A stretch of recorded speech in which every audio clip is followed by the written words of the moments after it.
what's up? What's happening, everybody? Welcome into a new edition of Fast 5 Sports. I'm your host, Matt Infield. That is Jacob Gallant over there. Happy Friday to you all. It's finally starting to warm up a little bit. The action's been red hot at FedEx Forum this week. I don't know if people realize this. There are 6 games happening in downtown Memphis this week. 4 from the Grizzlies, 2 from the Tigers. We are halfway home, I believe. Yep, we got 2 more Grizzlies games and 1 more Tiger game. Certainly a good start to the week. 3-0 for the home squad so far this week. We're going to touch on the Tigers a little bit later on, but the Grizzlies are in the middle of this 4-game homestand. Play again tonight against the New Orleans Pelicans. To the surprise of absolutely no one, Zion Williamson is not playing because of conditioning. I forgot what the number is, but Ja Morant and Zion Williamson, obviously the top 2 picks in the 2019 draft, both South Carolina kids, hyper athletic, but they, like, the amount of times that they've both been on the floor together since they came into the NBA has just been very, very limited. So it's a bit of a bummer there. Ja is actually questionable tonight with an illness. Santi Aldama left the Hornets game the other night with an illness. Maybe that's something going around Grizzlies locker room a little bit. It is that time of year where it's cold, people get sick, it gets passed around because everyone's inside, so you never know. But either way, the Grizzlies off to a 2-0 start to this homestand after beating the Hornets the other night in a game. You know, it was a 12-point deficit at the end. That was not really a 12-point game. The Grizzlies were up 30 at the half, put up 78 points in the first half. Got a little bit sloppy in the second half. The Hornets made it look more competitive than it was. I actually don't know what the spread was on that game. That had the makings of a nasty kind of backdoor cover by the Hornets there. That's coming off a win on Monday in the MLK Day game. Sorry, resident Timberwolves fan over here. Were you in the house? No, I was here working. Okay. Would you have been in the house otherwise? Oh, yeah, for sure. So it's just funny the way that both of these games against the Wolves have worked out in the last 2 weeks, where the game in Minnesota was a little more high-paced, and I think it was a better, like the flow of the game was better, and both teams were executing at a higher level, but same thing where the Grizzlies come back in the fourth quarter, Timberwolves crunch time offense, I think you would say is pretty atrocious. It's the worst in the NBA, I believe. And both of them ended with Anthony Edwards taking a heavily contested attempt at a game-winning 3 on the wing. In Minnesota, it was Brandon Clark playing good one-on-one defense on him. Monday in Memphis, it was a tag team effort of Desmond Bane and Jaren Jackson Jr., who heavily contested the shot and comes up with an air ball, and the Grizzlies win. Yeah, I'm just curious. I asked Desmond Bane about it. I was like, did it feel like a little bit of deja vu? He was like, yeah, it felt like we were in the same situation. Did it kind of feel like that for you too? Yes, because that's the whole season. How the whole season's gone for the Wolves. I don't think they've played in a blowout one way or the other.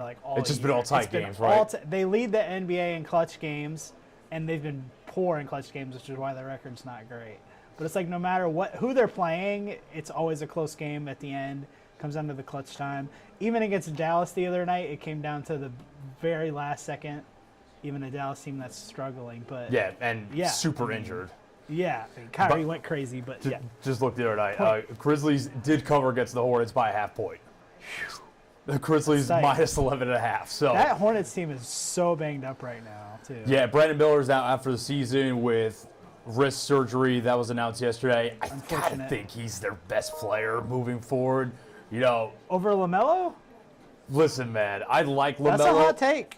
I like LaMelo, and I've always enjoyed watching him play because he is a wild shot maker, but he is also a wild shot taker at the same time. Yeah. And like I said, I've been a fan of his game since he came into the league. At a certain point, though, when the cycle repeats, no matter who the coach is, no matter who the surrounding cast is, that you put up numbers, but it's not really leading to any success. And then you look at the efficiency. He's shooting 42% from the field this year, 33.5% from 3. Maybe LaMelo is better. That is pretty poor, yeah. At the moment. I think Brandon Miller is the guy probably next year, assuming he comes back from the wrist surgery fine. And that's not really a knock on LaMelo as much as it is being high on Brandon Miller, because we've talked about this before. Brandon Miller, and this is a huge draft L on my part, because I thought the Hornets were frankly moronic for taking Brandon Miller over Scoot Henderson in that 23 draft. Obviously, Wemby went number 1 overall. I think most people thought Scoot Henderson was going to go number 2. Hornets pulled I don't know about a stunner, but maybe a little bit of a surprising move in taking Brandon Miller, number 2. I thought it was a bad move, and I was wrong. Good to see Scoot Henderson kind of finding his way in Portland a little bit. But Brandon Miller is awesome, and it's what we talked about before. When you hit on that archetype of player, the athletic wing that can score at all 3 levels and defend, it could change everything for your franchise. It hasn't for the Hornets yet, but I think he is in that kind of mold of player. I think he's among the leaders in like 3-point attempts this year as well. Your He's boy, just launching it. your boy Anthony Edwards is leading the league, is he not? Yes, he is. Yeah, Which is kind of by wild. a pretty good margin still, I think. Let me just look at Brandon. Brandon Miller is is here launching. before he got hurt. He's averaging 21, 5, 3.5 assists. Okay, these efficient numbers ain't great. 40% from the field. 35 from 3 is respectable. It's actually better than LaMelo. And he's taking 11 a game. So, yeah, he was letting that thing fly. 11 a game is quite a bit. Mark Williams had a really big game for them the other night. 38 Yeah. points, a new career high. I think Mark Williams is a good player. I think the Hornets at least have a couple of interesting pieces. Whether it's ever going to come together in this current iteration is a different story, because behind LaMelo, Brandon Williams, Mark Williams, or Brandon Miller, Mark Williams, and Miles Bridges, it's a whole bunch of Yeah. With the exception of, I kind of like Josh Green a little bit. I He's also okay. like, he's hurt right now, but I like Trey Mann too. Yes, yeah. Thing is, He's Trey been Mann is out always for a going to be the while. backup to LaMelo because he's just a bucket. Yeah, He is just a straight bucket. but I like him as a 6th man. Grizzlies, though, Luke Kennard on fire. I mean, 7-11 from 3. And I feel like with Luke, the thing that I've seen lately, and to be honest, I haven't asked him about it. I'm not sure if someone has. It feels like early in the season, he was only shooting threes when he was wide open. And I mean wide open. And when your main purpose is to be out there taking threes, at a certain point, and when you are a shooter the quality of Luke Kennard, who after the other night is now, it can't be, this is a pretty wild stat. He is second in the history of the NBA in three-point percentage behind Steve Kerr. I mean, Kennard is, I'm not saying he is Steph Curry or Klay Thompson. I'm not putting him amongst like the greatest shooters of all time, just like with the volume and the difficulty of them. But Kennard is in a lot of ways an historically great shooter. So I need you to let that thing fly, even if there is a little contest. Like, I can't just have you take a wide open threes. And I think that he's been going off the bounce a little bit more lately as well, which I'm not saying I need Luke driving to the basket a million times a game. But, like, when he was in Detroit, he was handling a good amount of point guard-ish duties. He was able to handle the ball.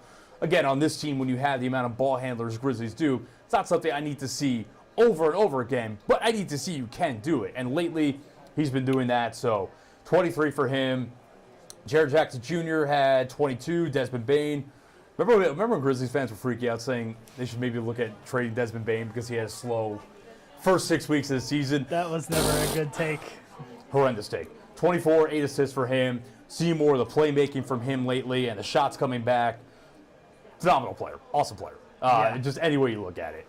And shout out Dez, too. TCU basketball, his alma mater, is going to retire his #1 coming up in February. So I know that'll be, I think it's right after All-Star Weekend. So he'll be able to go there and be in the house for that. So that'll be cool to see. Jared Jackson Jr., I said it the other night. When you watch Grizzlies games now, watch Jaren. You can't guard him one-on-one anymore unless you have an elite post defender. Like, I'm talking like an Anthony Davis type or a Wemby or someone like that. Because Mark Williams and who else for the Hornets? Miles Bridges, his Michigan State brethren. These guys had no shot one-on-one against Jaren in the post. I mean, he has become such a dominant isolation scorer. Throw the ball into him in the post. He is so much more physical than he used to be. He's got the hook with both hands. He's got the power. He's got the athleticism. Obviously, he's got the threat of the three-point shot. Man, it's just like you realize as the game goes on, the gravity that he attracts in terms of guys having, you have to shade his way. If you're not going to straight up double him, you have to at least throw a body in his direction. That obviously opens things up so much more for everything else. It's just, the leap he has taken this year, it can't be talked about enough because it kind of changes the entire ceiling of the Grizzlies as a franchise, no? Yeah. We were talking about before the season, I think this was one of the weeks you were out, but just how underrated Jaren Jackson Jr. is. We went over the NBA 100 list And He was like 50-something or 40? He was so low. Way down there. And now that his offensive game is developing, you got to look at him as one of the best two-way players in the league. One of the best handful of them, at least. I think I tweeted this a couple weeks ago. The only big guys in the league right now this season that I can definitively say have been better than Jaren Jackson Jr. It was Jokic, Giannis, and probably Wemby. After that, I would say maybe Towns. I think Jaren is in a tier with Karl Anthony Towns and Anthony Davis. Okay, sure. But the thing is, when you look at Jaren's raw numbers, the volume numbers, they don't compare to Towns and Anthony Davis. Guess what? As a Knicks fan, Tom Thibodeau playing Karl Anthony Towns a lot of minutes. So, and Anthony Davis plays a lot of minutes as well. Jaren's per 36 minutes are on par, at least scoring-wise, with those guys. If you want to discuss Jaren versus AD and Towns, you probably say Jaren is on par. I think it's fair to say Jaren's on par with Anthony Davis as a defender. Anthony Davis, Karl Anthony Towns. He's got more trophies. Yeah, right. He's got a Defense Player of the Year trophy. Anthony Davis does not. Whether Anthony Davis deserved one at some point, probably a fair enough argument, discussion. But Karl Anthony Towns and Anthony Davis are both better rebounders than Jaren. Karl Anthony Towns better shooter than Jaren. Jaren's better shooter than Anthony Davis. So he's at least in that tier. So probably a top 5 to 6 big man in the league this year. I know Sam Vecini, who does great work in The Athletic, I saw a clip the other day. He has Jaren Jackson Jr. second team All-NBA right now, which is, if you were thinking about Jaren's ceiling a couple years ago, you probably thought, okay, maybe he could get to that level. Well, he's here now. He is at that level now where he is at least in those discussions. Yeah, that puts him at third or fourth best big man in the league. Yeah, which I don't know I think he's deserving. I definitely think we need to see him on the All-Star team this year. Yes, which those the starters came out. But yeah. Starters came out last night. He needs to be on the team. If he's not on the team, it would frankly be a joke. Yeah. He's not going to win the popularity contest against LeBron and KD and guys like that. That's fine. But he needs to be a reserve on that team for sure. He is, and I think coming into the season, most people would have said if the Grizzlies were going to have one All-Star, it probably would have been Ja Morant. It needs to be Jaren Jackson Jr. And that's probably true whether Ja was healthy or not. So big props to him. Absolutely. This is another example the other day. Ja, the other night, 16 points, 13 assists, made that sick play, catching the alley-oop out of midair, and then telling Jalen Wells, get to the corner, dishing the ball. Wells hits the three. We've talked about it a bunch this year. We don't have to see Ja Morant take over games every night now or be this super high-usage player that gets all the crunch time shots. In fact, in the Minnesota game the other day, when they needed buckets late, they were throwing the ball to Jaren Jackson Jr. a lot. Though Ja had an and one in that game that was pretty sick. He had a fallaway jumper. Desmond Bane hit what ended up being the go-ahead bucket for good, the little floater over Naz Reid. But they've got options now, man. That's the thing. So back home tonight against the Pelicans, who, like we've talked about before, just terrible injury luck this year. Do we have a schedule we want to pop up real quick? Yes, sir. All right, cool. Let's do that. Yeah, I mean, the Pelicans are still 12-32, which is... Yeah, they have been playing better lately, but... They're on a 4-game win streak, but they just dug themselves such a hole. And you're without Zion and still without Brandon Ingram, Herb Jones. So. Yeah, Herb Jones probably out for the season, which is unfortunate. So next 2 nights, you got a back-to-back tonight and tomorrow against the 2 worst teams in the Western Conference, New Orleans, 12-32 on the year, like we talked about. No Zion, no Brandon Ingram tonight. And then tomorrow night against the 10-32 Cooper Flag sweepstakes-bound Utah Jazz. Then off to New York on Monday to face the Knicks in a game I will be totally neutral in observing. Actually, basically similar records, too. The Knicks are 29-16. Grizzlies are 29-15 right now. Thursday night. Next Thursday against Houston is the one. Actually, to be honest, that whole 3-game stretch is what I've got my eye on because we've talked about it before. We know the Grizzlies can beat up on bad teams. We know the Grizzlies can beat up on teams that are kind of in the play-in discussion in the West. But you're playing the Knicks on the road, and then you're home against a Houston team that has had your number 3-0 against you this year and has kind of beat you up physically as well. And then you go on the road to face Giannis and the Bucks, who, credit Giannis, credit Dame Lillard, credit Doc Rivers, because I thought they were done for early in the season. They've gotten this thing turned around. They were in New Orleans during that snowstorm, flew out of there yesterday, landed in Milwaukee at like 5 o'clock on like a 2-hour turnaround, just smacked the Heat at home. Obviously, the Heat have their own issues right now, but which we can hit on shortly in a second. I did want to mention that, but yeah, we can circle back. But that's a 3-game stretch. Listen, I know the Grizzlies can beat up on these teams. I need to see the Grizzlies beat up on teams that they are going to have to beat come May. I need to see it because, they've had one game against OKC. Ja wasn't playing. They had a million injuries on the road. Fine. But they're 0-3 against Houston. They're 1-1 against Denver. Lakers, they're 1-2 against. They lost to the Clippers. I need to see you beat teams that you are likely going to play. If not in the first round, definitely in the second round. It just has to happen. And when I see them do that, I'll have a better idea of what their ceiling is. But right now, it just is what it is. I think they're a good team. I don't know if they are a team that is capable of winning multiple playoff series just because when they've stacked up against the teams that they are going to be playing in those situations in May and June, I just haven't seen enough of it yet. Yeah, Houston's the big one because those games have gone really poorly, and Houston has an equation that some team is going to have to solve when the playoffs starts, is how do you beat all of these guys that they just throw at you, great defenders, just all game long. And I think they're the most athletic team in the league. Yeah. So that team's going to be a problem for anyone. I mean, I don't know that they have the scoring to get it done, but, good. I was going to say, it's got to be mentioned, too, the last 2 losses for the Grizzlies, and I know the Grizzlies have had their own injury concerns. I'm well aware. No Jabari Smith for Houston, and even if he's not the star, maybe people thought he was going to be coming out of the draft a couple years ago. Still a quality player that is going to be heavily in the rotation whenever he's healthy. But go ahead. You just got to beat these good teams. They're, 5-12 against the West, which it's not a bad number, but it's worse than Denver, who's below you. It's worse than the Lakers, who are below you.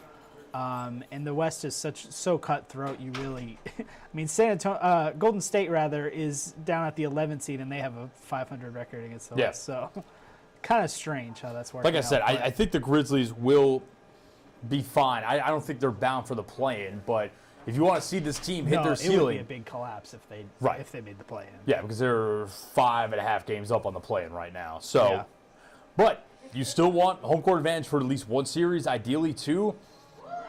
But I got to see it. I just got to see them beat up.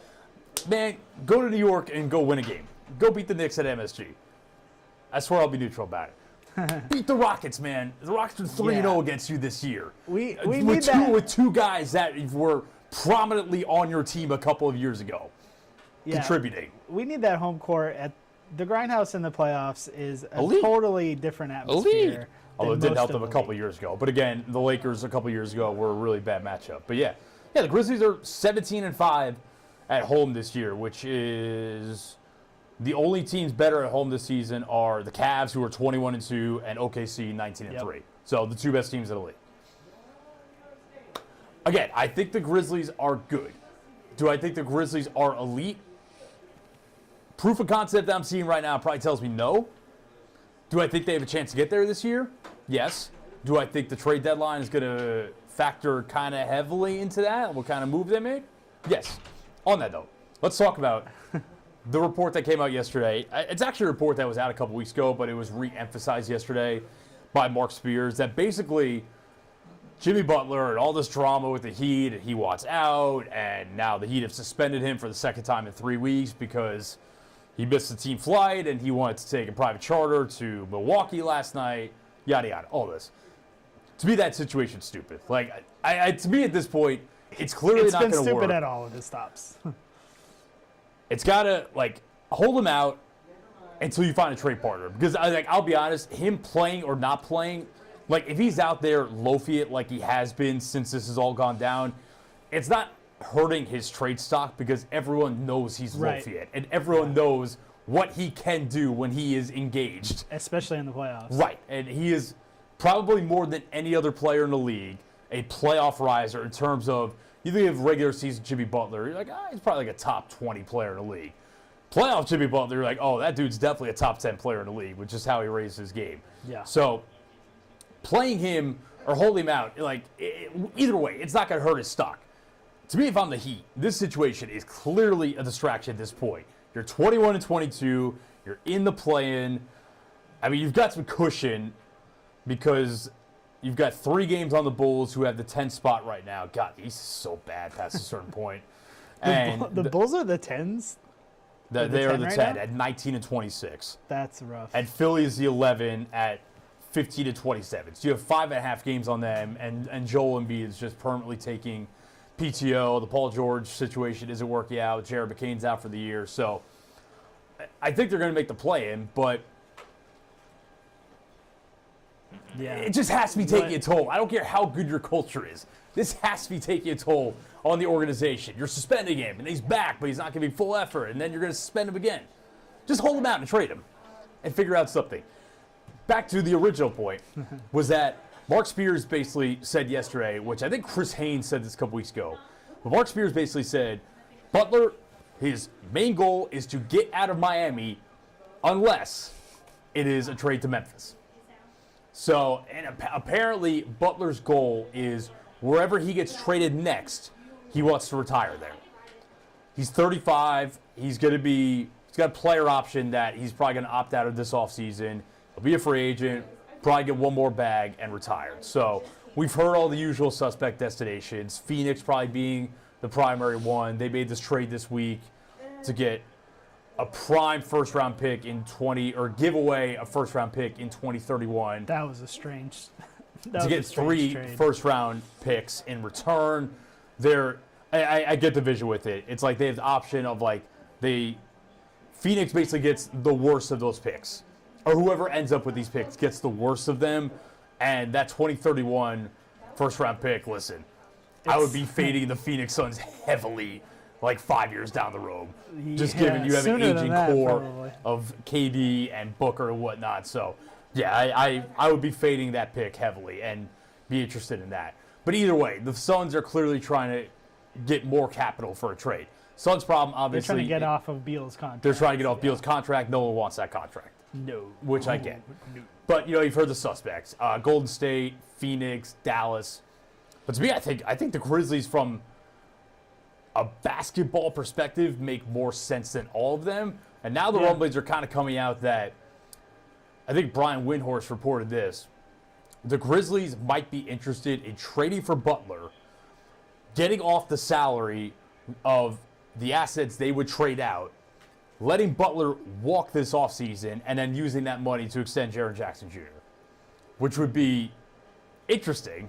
I mean, so an obvious rental situation. Yes, and a rental that they're cool with. Kind of like a half-season Kawhi Leonard situation in Toronto. Yeah. I don't know if it's going to work out that well, but my issue with that is we have seen what this player can be when he does not like his situation, and he will kind of actively sabotage it. It is a heck of a dice roll. Could it maybe be worth it? I've kind of been on the side of I don't think the juice is worth the squeeze with Butler. If he comes in fully engaged, then he could be the piece that takes him over the top. To me, I just don't want to give up too many future assets to make it happen. I think the idea of that trade is awesome, except for the fact that now we're hearing that he wants to go to any team except Memphis. Right. Which is a huge flag. No, don't do this. And again, if he comes here and gives the half-ass effort he's been giving with the Heat, that could end badly, because then you have sacrificed your depth, and you have a star player that is kind of actively sabotaging your situation, and I would imagine toxic in a pretty tight-knit locker room right now. Yeah. So I'm not saying, at a certain point you probably have to take a risk to maybe get over the hump. I'm not sure this is the risk I'm willing to take. It definitely feels like, and we've mentioned this throughout the year, that the Grizzlies kind of have a roster that is in prime position to make a trade, just because of the embarrassment of riches that they have on the wing. Right, and they almost have too many guys right now. They really do. I think we have kind of run into that problem where they probably have 13 or 14 guys you can play, and when you throw Vince Williams Jr. in there when he gets back, probably 13 or 14 guys that you could play. Brother, you're not playing 13 or 14 guys in a playoff game. And Gigi played 10 minutes the other night. Right. You're going to ramp his minutes up eventually. Only 19 minutes for Santi. There's a ton of guys. There's got to be more minutes to go, right? Yeah. But I think in theory, ED, your rotation is obviously your starting five, Jaren Dez, Jalen Wells, Edie, Brandon Clark's going to play, Santi's going to play, Gigi's going to play, Vince Williams Jr. is going to play. Marcus Smart.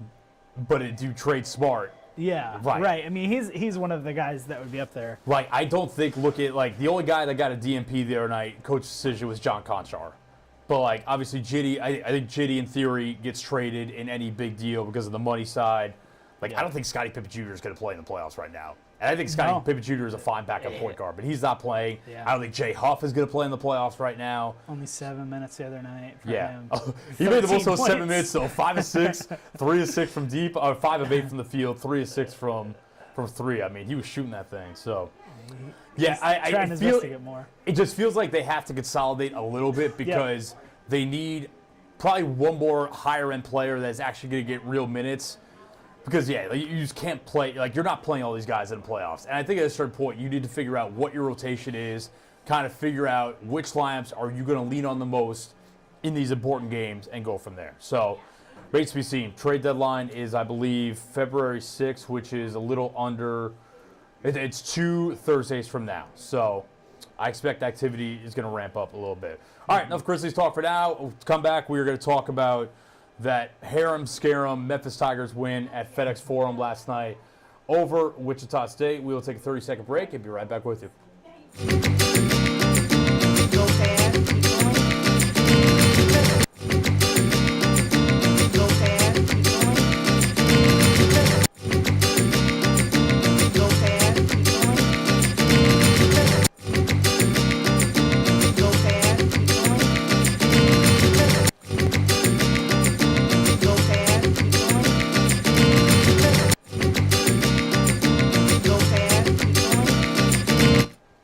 All right, welcome back to the Fast Five Sports alongside Jacob Gallant. I am Matt Infield. Like we mentioned, Memphis teams are perfect at FedEx Forum this week, and that is true after the 24th ranked Memphis Tigers defeated Wichita State last night, 61-53. Jacob, if you will roll the video, please. It was a revenge game of sorts for one, Colby Rogers, who obviously played for Wichita State last year, was their leading scorer, hit the dagger on Memphis in the conference tournament.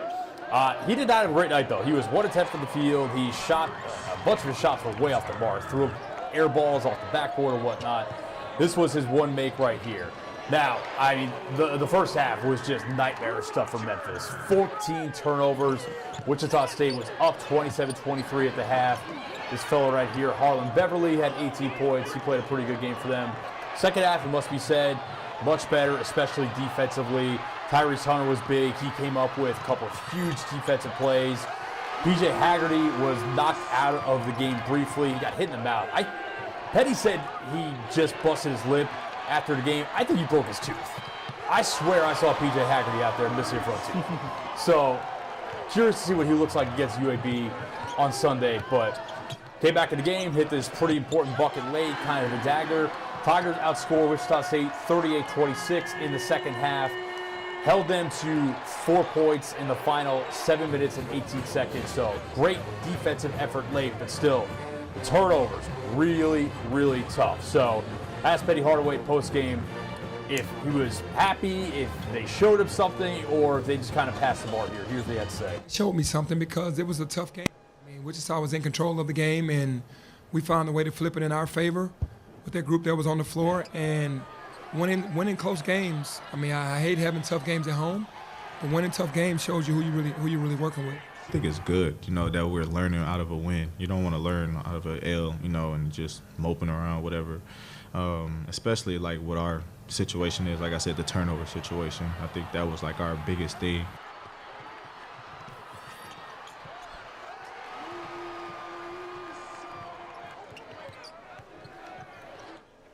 All right, Petty Hardaway and Tyrese Hunter after the win. So, look, 8-point win, really good second half. They put the clamps on defensively. Also pretty lucky that 20 turnovers in the game, only turned into how many points? Which Wichita State scored 12 points off of 20 Memphis turnovers. In comparison, Wichita State actually had the turnover bug in the second half. They ended up with 22 in the game. Memphis scored 18 points off those turnovers. Same discussion we've had for weeks now, with the exception of the FAU game in conference play. Kind of sleepwalk, come out flat. You do just enough at the end, with the exception of the loss to Temple on the road. Here's what I've said for a couple weeks now. As long as they are not losing these games at home, I think they'll be okay. I think they can lose 3, maybe 4 conference games and be all right in terms of not having to go to the conference tournament with the mindset that you have to win the whole thing to get to the NCAA tournament. Mm-hmm. But no one feels good about that performance last night. Again, you won by 8. It's fine. Like, it's much better. Like Tyrese Hunter said, it's much better to learn off a W than an L. But, like, the turnovers are a really big concern because they had, once again, I know I brought up the stat before. As of last week, they were the only team in the top 25 with a negative assist to turnover ratio. Last night, 6 assists to 20 turnovers. I mean, abysmal. It has to be better than that. So, and I think we saw last night too, and you could say this for a lot of teams, take the star player out of the equation, yada, yada, I get it. This team without P.J. Haggerty would be in a real world of hurt because, and I had the thought, I was shooting the game last night, when he got his mouth busted last night with like 4 minutes left, kind of out there like, okay, do they have enough to close this game? And I trust Tyrese Hunter in those situations, but Colby Rogers having a poor shooting night. If it's not P.J. Haggerty, who is it going to be? And thankfully, he came back in after he got the bleeding to stop and helped close the game out. Tyrese Hunter, must be said, too, had a couple of huge defensive plays. So, just enough. It's just not inspiring at all. Yeah, you want to see more than 2 guys with double-figure scoring. So, yeah, I mean, they really got to rely on Haggerty going forward. But, it's an easy schedule coming up, too. You mentioned the conference. Yeah, do we have that? Sure do. All right, let's take a look at it. Because in theory, these are all quote-unquote easy games. Yeah. They make them look much tougher than they are on paper, at least. Home against UAB on Sunday. The preseason pick by the coaches to win the conference, which is kind of funny, although they're playing better right now. At Tulane next week, always a tough place to play, a place that's given Memphis a little bit of trouble the last couple of years. On the road at Rice next weekend. You got to win. I mean, you got to win at the very minimum the Rice game. And then home against Tulsa, which is the worst team in the conference, and then home for maybe a little bit of revenge against Temple. I am really curious to see how they come out on Sunday because UAB, like I said, preseason pick to win the conference, got off to a really slow start. They're playing a lot better lately. That game last year here was actually fireworks. UAB got up to, I think UAB was up 17 at the half last year, and then Memphis played one of the best halves I've seen covering this program in 3 years, and Andy Kennedy got ejected. It was a very fun second half, but asked PJ Carter postgame last night if they had any extra motivation for that game, just given where UAB was projected preseason, and he said, nah, we're just treating it like any other game. We've got bigger goals. I get that. I don't want to see them sleepwalk out Sunday because last night you're sitting there and you're like, they're going to win. They're going to win. I think they're going to win. Oh, they might be in a little bit of trouble. And eventually they pull it together. And like I said, all credit to them because their defense was awesome in closing the game last night. But in a conference where every game is a landmine, at a certain point, I think your luck is going to kind of run out a little bit. You're almost seeing the similarities with the football team this year. Kind of sleepwalking through a lot of games that you should have dominated. Well, and I think the difference is, the conference in football, I think, was maybe a little better than basketball. I would say better, yeah. Although the American, like we said, it's just not a good league across the board. Yeah. in basically any sport. And as I saw something today. The American right now is behind Conference USA in KenPom in terms of like conference strength of schedule. It's the 10th best conference in America right now. The Tigers' old stomping grounds. Yeah, right. And Memphis is doing a lot of the heavy lifting there. So, I will say, Petty has talked about this team is a lot closer and more tight-knit than last year's group, which just splintered and turned on each other as soon as things started going off the rails in conference play. I think he's correct about that. I don't think that's lip service. Being around these guys, I do think they genuinely like each other, and there's not going to be chemistry issues that tear this team apart. But he also said something interesting last night, that he's going to work more hands-on with the guards moving forward, because clearly they're at their best when they're playing through P.J. Haggerty and Tyrese Hunter. And there were way too many turnovers. I want to look last night. There were a lot of turnovers last night from guys not named Haggerty and Hunter. So PJ had 5, Tyrese had 3, but then you got 2 from Jourdain. You got 2 from Musa Cisse. You've got 5 from Dane Danjo. I think Dane's a good player, but Dane can get a little bit loose with the ball in the post. If they get that cleaned up, they can beat anybody. But I'm telling you, this turnover problem is one that could cost them multiple conference games. It could cost them the conference tournament, and it will surely, if they make the big dance, cost them against a good team in March. I have no doubt about that whatsoever. So, Yep. I don't know. Like, my thing is, I thought this team would legitimately be more up for some of these lesser opponents in conference play. Basically, I didn't think it would be a repeat from last year, where they rolled through non-conference, they were super hyped for all these big-time games, and we saw that this year. But I thought the difference with this year's team would be that you've got a P.J. Haggerty who was at Tulsa last year. You've got a Colby Rogers who was at Wichita State last year.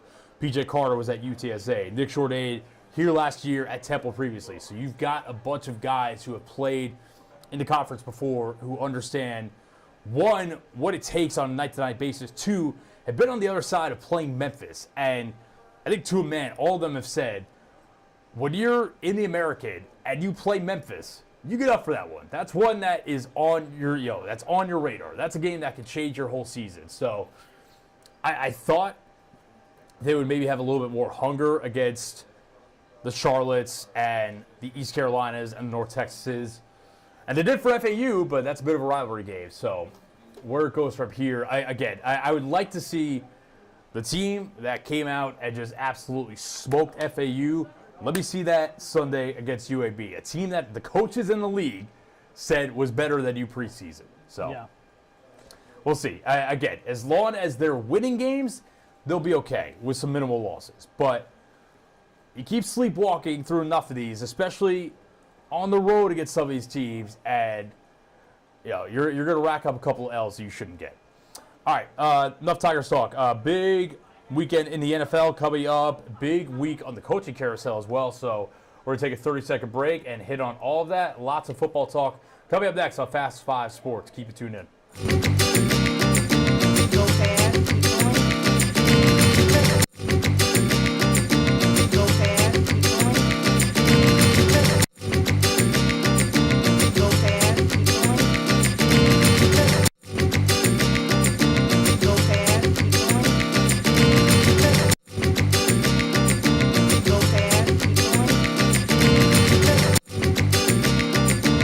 fast, keep going.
this feels like the year that the Bills are ever going to do it. It should be this year. Yeah, Chiefs are favored by 2 going. That sounds about right. Yeah, I mean, I said last week it just felt like the Ravens' year to do it because, like, what else can you do with that team to improve it? The Bills, I mean, I trust in Josh Allen. It's just like at this point it's the Chiefs until it's not. So maybe this is the year that they finally kick them out of the Super Bowl. But it'll be fun to watch. Yeah, I mean, it's going to be a good game. I think Bills-Ravens last week, I think clearly the conditions played an element. You think about, like, Lamar letting the ball slip out of his hands, even, I think, kind of like the Andrews two-point conversion where he's falling down. I felt like the Bills were better equipped to handle the elements in that game than the Chiefs were, or than the Ravens were, and it showed a little bit. I will say, I know we turned the ball over twice, and I'm glad, like, the narratives this week haven't been too out of control. I think Lamar Jackson was better than Josh Allen that game. I know Josh Allen didn't turn the ball over. Allen was largely a game manager, and he had his legs were a big threat in the low red zone. He scored 2 touchdowns, but Lamar, and I'm saying, I know this is a huge if you take away the 2 turnovers, or even acknowledging the 2 turnovers, I think it's pretty lights out the rest of the game. And you think about what should have been the game-time drive, 88 yards in like 2 minutes, throws a rope over the middle to, it was Isaiah Likely that scored that touchdown to make it 27-25. And, man, some of the discussions this week about Lamar threw the 2-point conversion too late or was it accurate? No, I think that play was executed exactly how it's supposed to. You kind of want the tight end falling, going towards the pylon, bring it into the chest, and then you could fall down and you're right at the line. And you're in for what should be the 2-point conversion. Obviously, Mark Andrews, usually a very reliable player, one of his worst games of his career, I would imagine. So, tough for the Ravens. I think to answer your question, how do they get better? I think they need a real wide receiver 3 because, again, on that, an underrated aspect of that 88-yard drive that should have tied the game for the Ravens, those 8 Flowers in that game. Right. Wide receiver 1, and Rashad Bateman, who, cool to see him emerge this year after he was a really heralded prospect coming out of the draft when he was at Minnesota. Rashad Bateman got hurt early in that last drive. So Lamar's driving down the field with, the 2 tight ends, obviously, Likely and Andrews, and then Tylan Wallace and Nelson Aguilar, and I don't even know who the third receiver was. So, yeah, underrated part of that as well. And I do think that the Ravens missed Zay Flowers in this game a little bit. But, talk about Chiefs-Bills. It feels like if Patrick Mahomes is this year's or this generation's Tom Brady, then it's time for Josh Allen to have his Peyton Manning get over the hump moment. Because think about early 2000s, the Patriots and the Colts would play each other in the playoffs over and over again. And the Patriots and Brady always had the upper hand. And it fed into this narrative that Peyton was bad in the playoffs, that he couldn't win the big game and whatnot. Eventually, 2006, Colts beat the Patriots in the AFC Championship game. Colts go on to win the Super Bowl, Peyton's first of his career. It's time for Josh Allen to have that kind of moment. On the road, tough environment, a place where he's had success before in the regular season. It just hasn't always translated in the playoffs from a team perspective, because I think part of the conversation with Josh Allen as well, we think about some of these playoff losses, the 2021 to a game was played January 2022, the overtime game, Mahomes' 13-second drive. I mean, Allen was lights out in that game. Allen was incredible in that game. Circumstances just dictated that it wasn't good enough. And even, last year in the playoffs against the Chiefs, I think he played a pretty good game. Mahomes was just better. Remember the Tyler Bass kick that ended up in Lake Ontario that kind of did them in. So I think they got a good shot. I don't know if this is the worst Chiefs offense. I don't know if this Chiefs offense is worse than last year because I think they have more guys, but they're all just kind of guys right now, with the exception of, Kelsey as his playoff riser. Xavier Worthy's come along. He's got better. DeAndre Hopkins, though, was a non-factor last week. So was Hollywood Brown. So I kind of wouldn't be shocked if this is a little bit of a lower scoring affair than people are expecting. Both defenses are really good.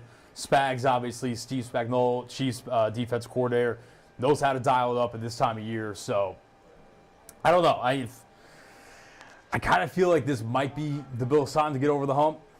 But at the same time, it's just really tough to bet against Patrick Mahomes at this time of year. If this game wasn't at Arrowhead, I would feel a lot better about the Bills' chances. But Yeah. they haven't lost at home all year.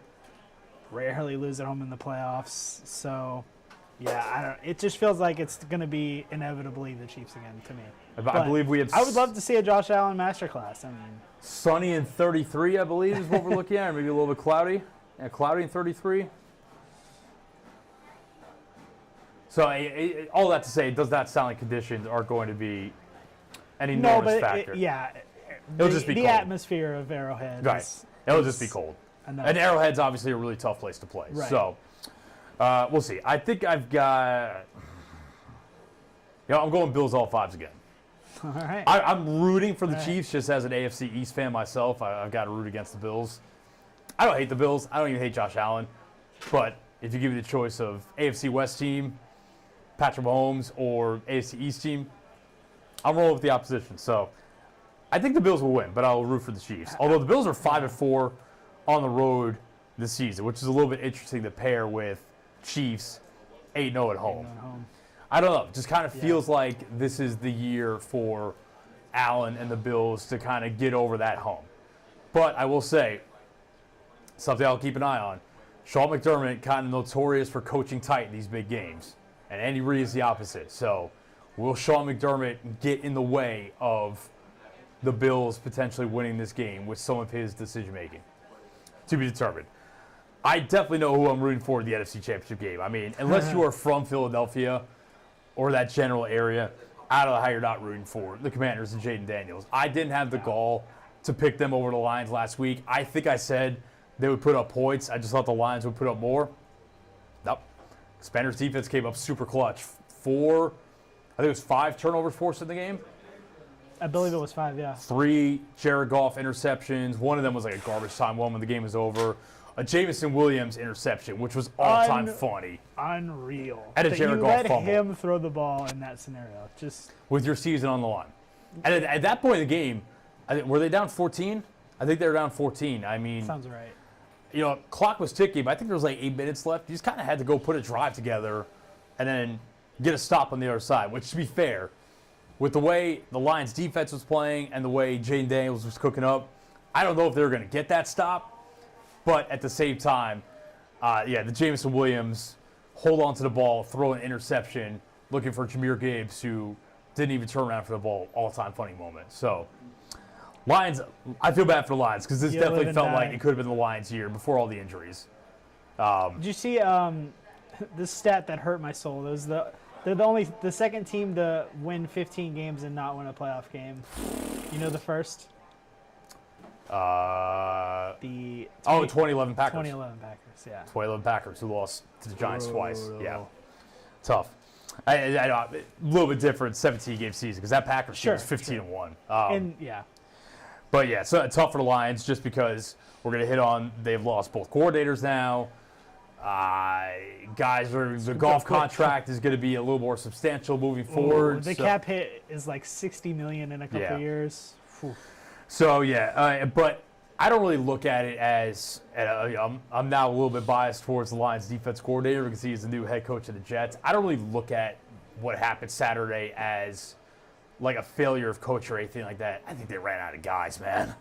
Yeah. And someone showed a graphic of their defensive depth chart and just the amount of first and second string guys that were hurt, and they lost more in the game. Amik Robertson, who's a pretty solid corner for them this year, broke his humerus bone really early in the game. They had more guys go out. At a certain point, it's just too much, especially when you're facing an offense that's clicking the way Washington's was in that game. So now we get Commanders-Eagles, Part 3. First game this year, first matchup went the way of the Eagles. That was a Thursday night game. Interesting game because that was right after Jaden Daniels hurt his rib. And I think that did affect him for a couple weeks. And the Eagles really kind of made the Commanders' offense look silly. Then they played again. It would have been week 17, I believe. That was a game where Jalen Hurts left early with a concussion. Eagles offense was cooking early in that game. And then Commanders come back.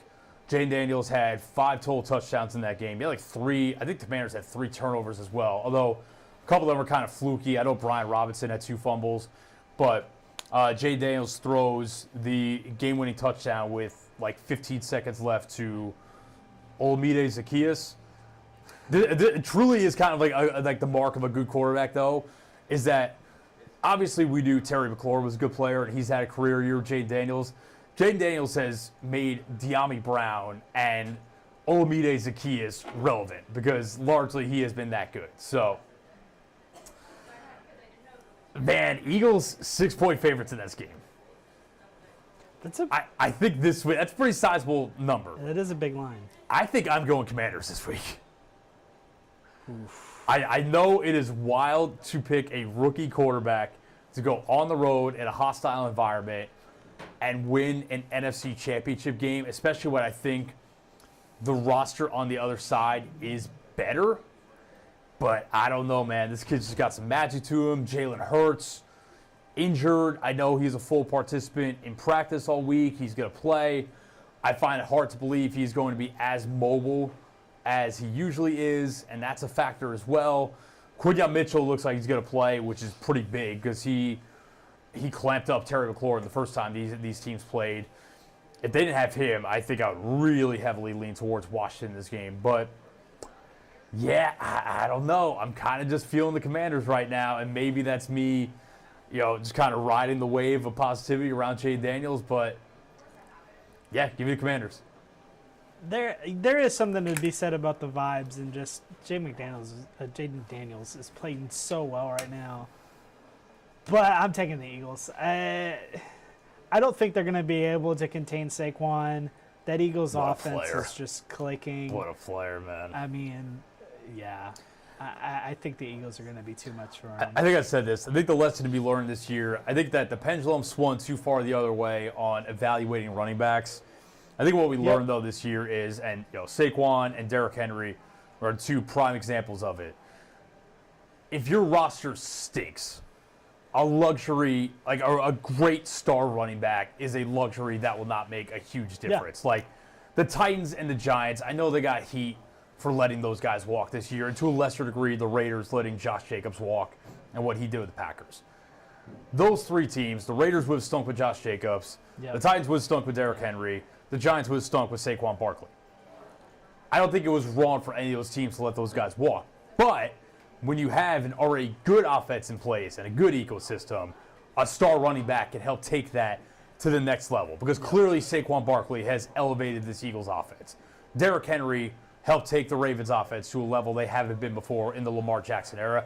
And I think, I thought the Packers kind of made a mistake in letting Aaron Jones walk for Josh Jacobs. I think Josh Jacobs was a great fit there and kind of took that run game to a place they hadn't been previously under Matt LaFleur. The passing game was a different story, but he carried that offense for multiple weeks. Right, and in a way that I'm a big Aaron Jones fan. I covered Aaron Jones. I've always liked him as a player.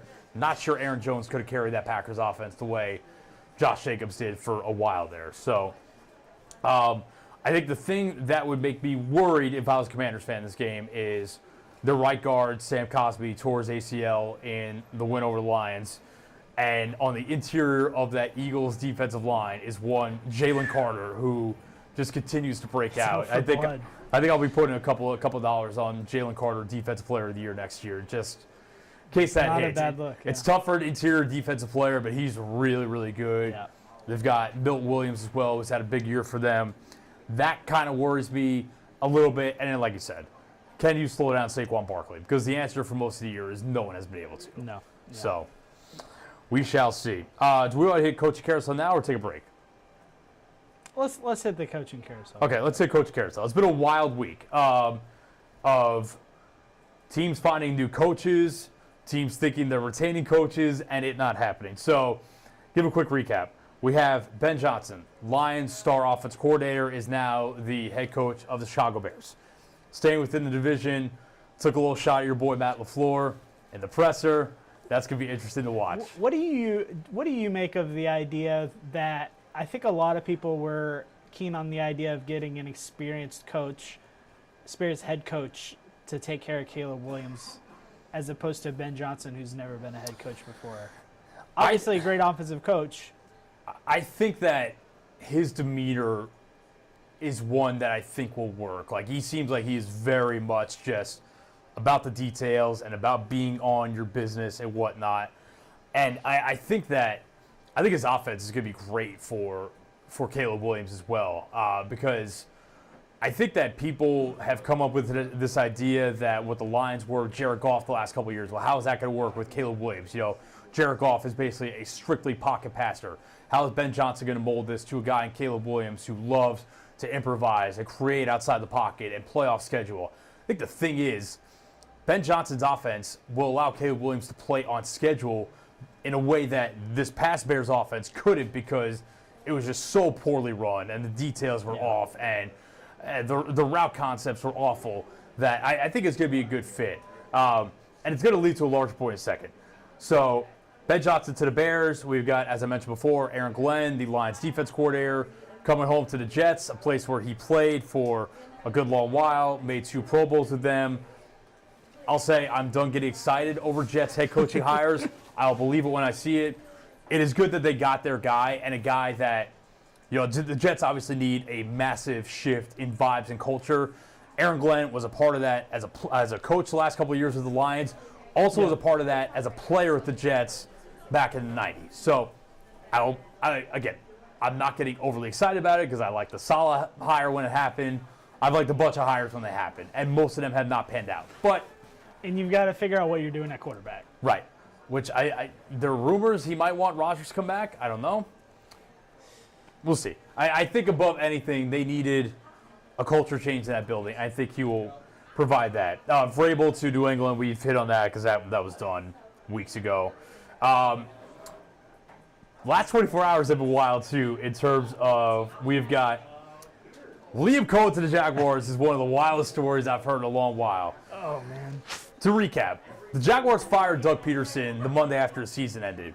They retained at the time their general manager, Trent Baalke, who is objectively just has not been good at his job and somehow has survived multiple regimes in Jacksonville. Now, we'll give credit where it's due. You know, he drafted Brian Thomas Jr. with the 19th pick this past year.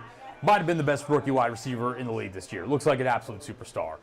Also took Travon Walker number 1 overall when Aiden Hutchinson was right there at the same position.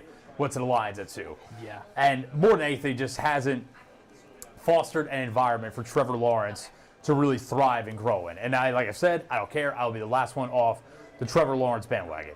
So they shockingly, Shad Khan, their owner, retained Trent Baalke after the season ended, even though it was widely known in league circles that keeping him around was going to hinder the Jaguars' chances of landing a top-notch head coach, which, from everything we heard, if you remove that from the equation, that was a really appealing job, mainly because of Trevor Lawrence, Brian Thomas Jr., guys like that.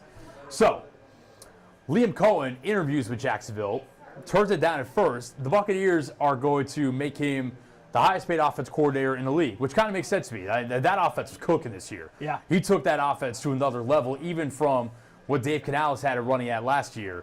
That offense was great this year. The run game with Bucky Irving was better than it was the previous year. Made sense. Then the Jaguars, Shad Khan realizes, after Liam Cohen takes the name out of the running, maybe Trent Baalke is going to hinder us to a point where we cannot hire a coach good enough to lead this thing moving forward. They fired Trent Baalke on Wednesday.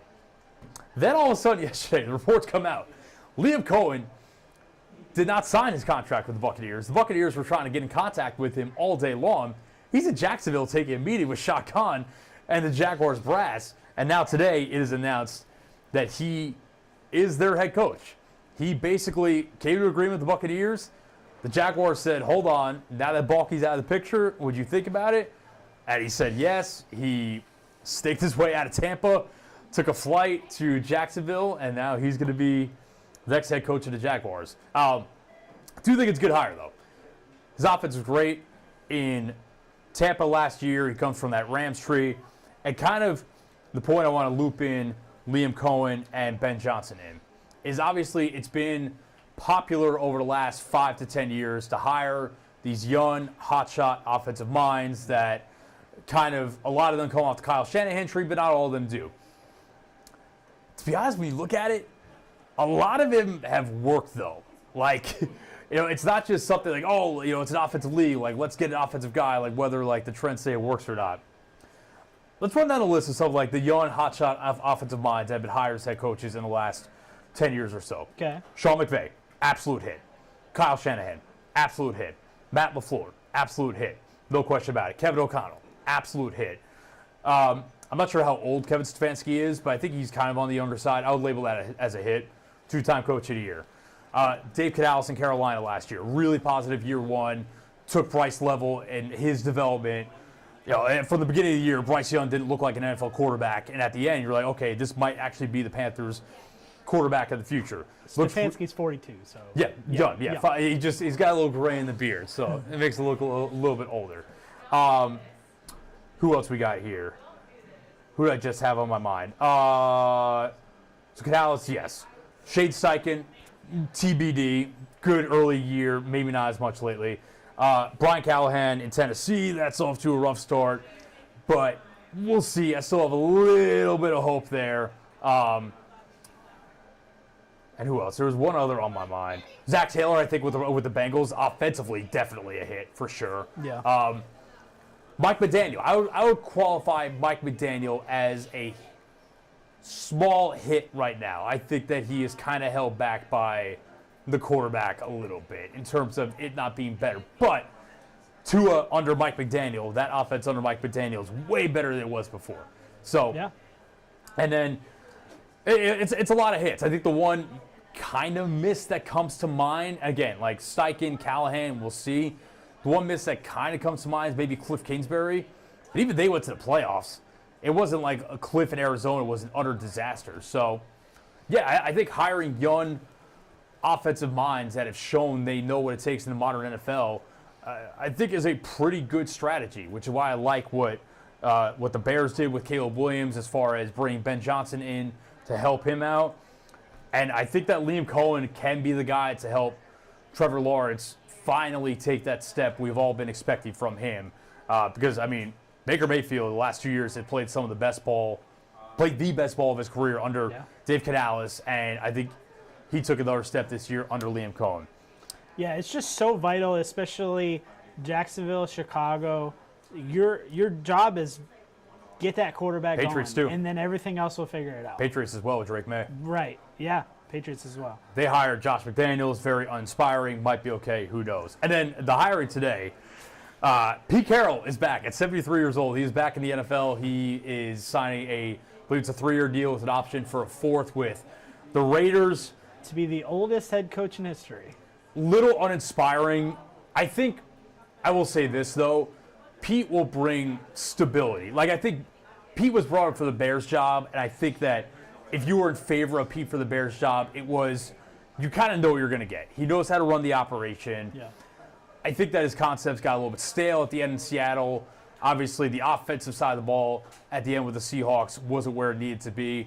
But I think that after the year the Raiders had, and kind of giving Antonio Pierce a little bit of a trial run, I could at least see where they want to say, okay, let's get someone, a proven commodity in the building, stabilize things, and see where we go from there. Question, of course, who's the quarterback? I don't think their quarterback's on the roster. Is it Jackson Dart? Are they going to use a top 10 pick on Jackson Dart? Like, at this point, I would not put it out of the realm of possibility because the Cam Ward, Shador Sanders are going before. They're going to be on the clock at 7. I think they're gone by 3. So, yeah, man, I don't know. Maybe you bring in a Kirk Cousins, a Sam Darnold, maybe Jameis Winston? You know. That'd be some fireworks at least. So, yeah, it's been a wild week. We still have Cowboys job open. Apparently, Brian Schottenheimer is the favorite for that job, which is a very Cowboys move. And is there another opening I'm missing? Saints. The Saints, Still yes. open. Who Alvin Kamara is wants Darren endorsing Rizzi, yeah. said my choice rhymes with fizzy. Although I think Big Mike McCarthy, speaking of the Cowboys, I think he could be very much in the mix for that job. So, to be determined. Interesting. A lot of moves this week. All right, One more break. We're going to come back, break down Baseball Hall of Fame, and get out of here with some trivia, so stick with us. Go fast, keep going. Go fast, keep going. Go fast, keep going. Go fast, keep going. Go fast, keep going. Go fast, keep going. Go fast, keep going.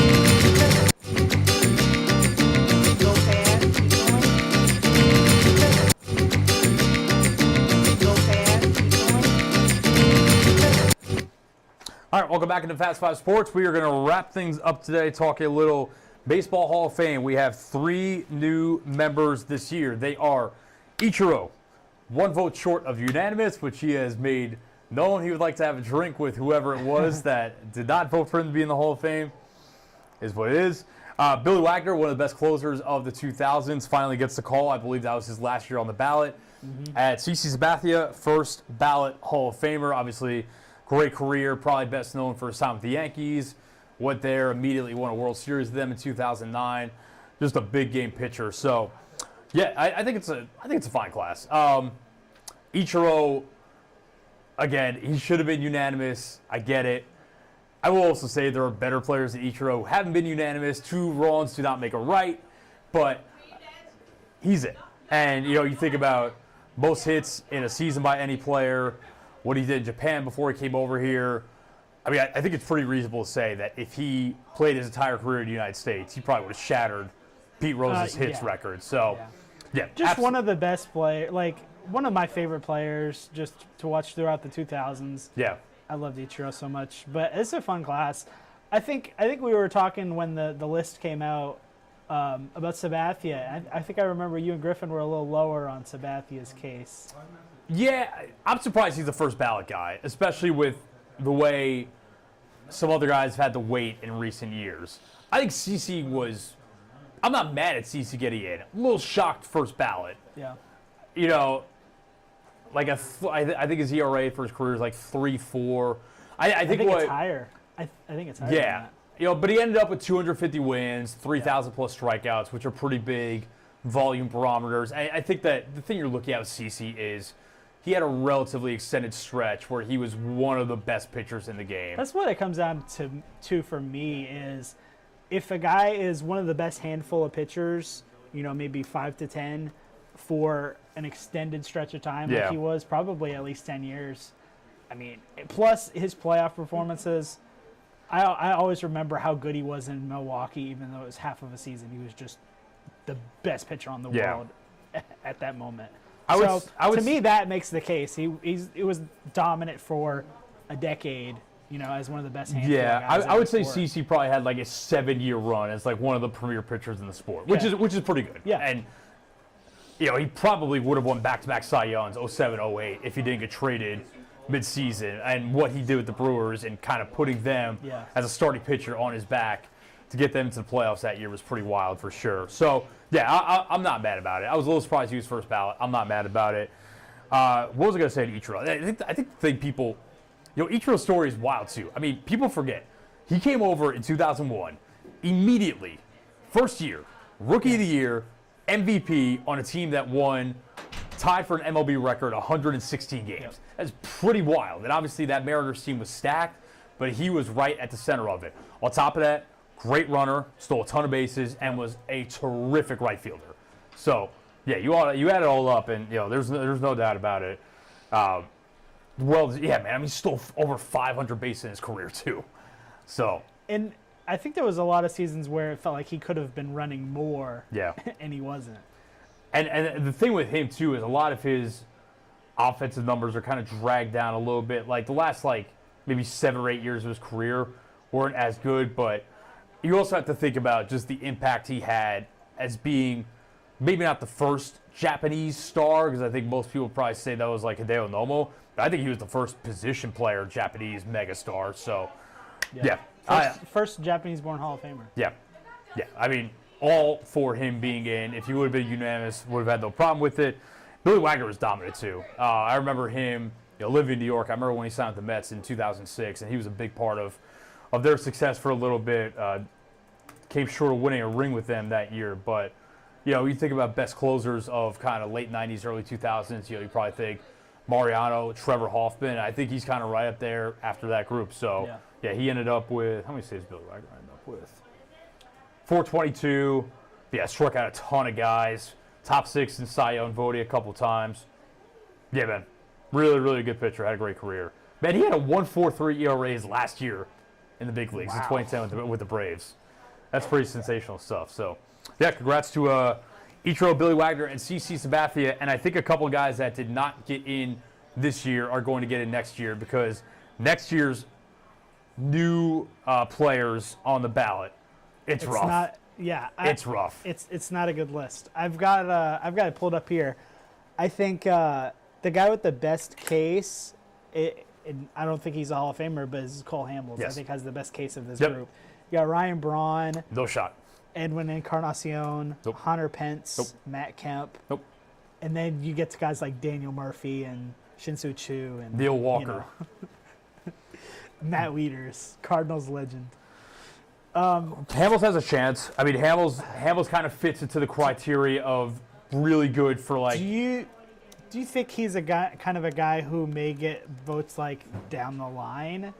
Because I think right out the gate, I don't think he's going to get. I think a lot of voters are going to see 163 wins and instantly get turned off. Yep, and he finished with 2,500 strikeouts. You're going with the peak, but to me, I think next year is the year. Top 5 Cy Young finish. Yeah, like 4 times top 8, one's top 5. Yeah, really good. I could see him getting in down the line, but I think it might take him like 5+ years too. Yeah. To me, I think the names I'm looking out for next year would be Carlos Beltran, who I think is a Hall of Famer, and Andrew Jones. Yep. Because I think Andrew Jones is like a 72% guy this year, and you need 75 to get in. Usually your percentage gets higher as you go along. So I was reading Jason Stark's article on the Hall of Fame voting this year, and he mentioned that Sabathia's candidacy could open the door for Andy Pettitte. Because if you look at Pettitte and Sabathia, their career numbers are almost identical. They've both got about 60 WAR, about 250 wins. I think Pettitte's ERA is probably a big reason he's not in. 3.85. He was a top 5 Cy Young guy. When I think about 4 times performances, though, and that's the thing, is that he was money in the playoffs. It felt like, well, the career ERA isn't fantastic, but I don't know. He won an ALCS MVP. It just felt like he was right at the center of all those Yankees championship teams. He won 5 World Series, so maybe. Not that I think that like team accomplishments in baseball should matter a ton to your Hall of Fame candidacy, but yeah, I can see it. Yeah, only a 3-time All-Star too. Yeah, which probably. I got to squint a little more on that one, but like I'm not totally opposed to it. It's just really interesting that the numbers compared to Sabathia are very, very similar. Yeah. So, I wouldn't hate that selection if he got in. All right, we got some trivia to take us home. I do. All right, let's do it. So we've got fittingly Hall of Fame based. So we know Ichiro fell just one short of being the second unanimous player, so Mariano Rivera is still the only one in 2019. So Ichiro received 99.7% of the vote. I'm going to give you a group of players, and I'm going to guess and have you guess what percent they received when they got into the Hall. So how far off they were from unanimous. Okay. And there's no real rhyme or reason to this group of players other than I think they all had a very good candidacy for being unanimous. Yeah, okay. So Cal Ripken in 2007. 97? 98.5, so a little higher. Mike Schmidt in 1995. That's got to be 99, right? 96.5. Best third baseman of all time. Best third baseman 4% easily. Of the voters didn't accept. These voters are haters. Ted Williams in 1966. I'm going to guess there were some writers that didn't like him, so I'll go like 94. 93.4. That's insane. I mean, come on. Jackie Robinson in 1962. I'm sure there were some writers that didn't like him for a variety of reasons. In 62, yeah. So let's go 88. Real off, 77.5%. Okay. Jackie Robinson. Bob Gibson in 1981. 83. 84%. Close. Okay. Pretty close. Tony Gwynn in 2007. 92. 97.6. Okay, so Gwen was close. So they respected him. Stan Musial in 1969. 95. 93.2. Okay. And then Willie Mays in 1979. The best player has ever lived, in my opinion. Willie Mays. We'll go 91. 94.7%. Yeah, I mean So- that's the best player. I mean like Willie Mays, Ted Williams. Willie Mays to me is the best hit player of all time. Ted Williams has a good argument as best hitter of all time. Yeah.